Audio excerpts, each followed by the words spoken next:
Hi guys, Tim Hart here, and today I want to talk to you about how to add value to a commercial property.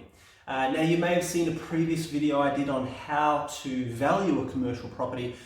In that video I shared with you this formula here, which says that the value of a commercial property is the net income divided by the yield. Now when we're talking about how to increase the value or add value to a commercial property, there's only two ways to do it.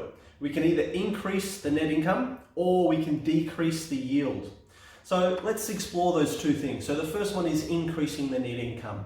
So obviously an obvious way is to increase the rent. Now you can only do that if your tenant is obviously agreeable to it, but also that if they're currently paying under market rent.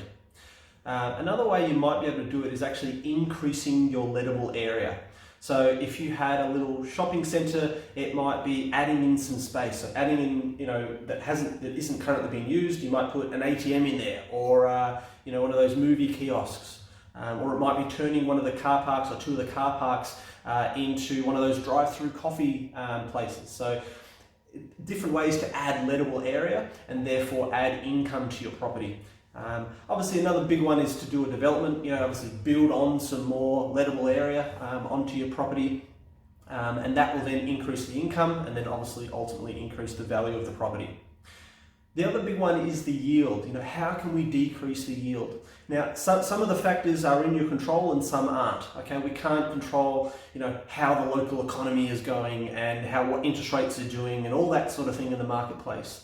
But what we can control is the yield will decrease on a property when we've got a really good tenant. So if you've got maybe it's a small operator, mum and dad fish and chip shop. Compare that to if you had, say, a government tenant in there that had a 10-year lease. Typically people are going to pay a smaller, a tighter yield on the government tenant because they're more reliable. So this is where the tenant actually plays a big role in what a yield that someone will pay.